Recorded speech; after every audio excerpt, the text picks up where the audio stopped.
जय मसीह की। अनुग्रह टीवी में आपका स्वागत है। प्रियो, बहुत से लोग सोचते हैं कि मरने के बाद हमारी आत्मा गहरी नींद में सो जाती है और मरने के बाद हमें कुछ भी पता नहीं चलेगा, सब कुछ यहीं धरती पर खत्म होने वाला है। कई ईसाई सोचते हैं कि जब हम मरते हैं तो हमारी आत्मा सो जाती है और यह स्थिति यीशु के दूसरे आगमन तक जारी रहेगी। आइए देखें कि बाइबल इसके बारे में क्या कहती है। पौलुस कहता है कि मेरे लिए जीना मसीह है और मरना लाभ है। नींद कैसे लाभ हो सकता है? मृत्यु के बाद के जीवन के बारे में सबसे बड़ा उदाहरण लूका 16 में लाजर और धनी व्यक्ति से मिलता है। यह ना कोई कहानी है ना ही दृष्टांत, बल्कि यह एक घटना है।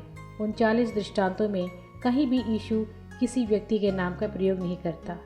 इस रिकॉर्ड को एक वास्तविक कहानी के रूप में समझना चाहिए। यहाँ हम पढ़ते हैं, धनी व्यक्ति अपनी मृत्यु के बाद गहरी नींद में नहीं था, बल्कि वे पूरे होश में था।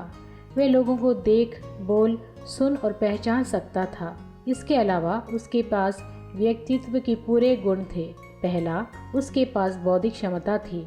वे लोगों को पहचान सकता था और पृथ्वी पर अपने भाइयों के बारे में याद कर सकता था। दूसरा, उसे फीलिंग्स होते थे। उसने दर्द और प्यास को महसूस किया है।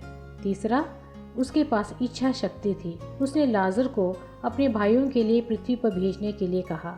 इसलिए बाइबल बहुत स्पष्ट रूप से कहती है कि मृत्यु एक व्यक्ति का अंत नहीं है या अस्तित्व का अंत नहीं है, बल्कि उसके निवास स्थान का स्थानांतरण है।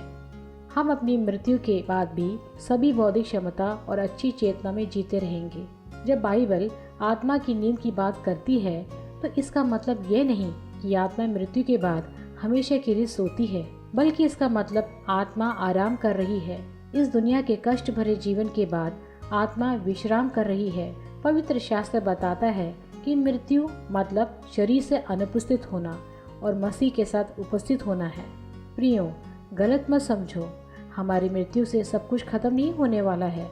कुछ लोग सोचते हैं कि मृत्यु से सब कुछ समाप्त हो जाएगा, इसलिए वे इस दुनिया में परमेश्वर के बिना अपनी मर्जी के अनुसार ही रहते हैं। आपका जीवन मृत्यु के साथ समाप्त नहीं होगा।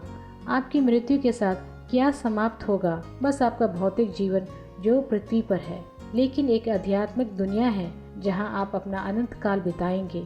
आप चेतना के बिना हमेशा के लिए सो नहीं जाएंगे, लेकिन आप अच्छी चेतना के साथ आध्यात्मिक जीवन जिएंगे और पृथ्वी पर आपका जीवन तय करेगा कि आप अपना अनंत काल कहाँ बिताएंगे, स्वर्ग में या नरक में। आपकी आत्मा जहाँ भी होगी अच्छी चेतना और बौद्धिक क्षमता के साथ जीवित रहेगी।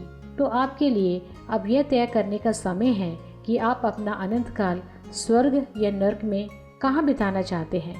यदि आप यीशु मसीह को अपने व्यक्तिगत उद्धारकर्ता के रूप में स्वीकार करते हैं और परमेश्वर के वचन के अनुसार जीवन जीते हैं, तो आप अपना अनंत काल परमेश्वर के साथ स्वर्ग में बिताएंगे। प्रभु आपको आशीष दे।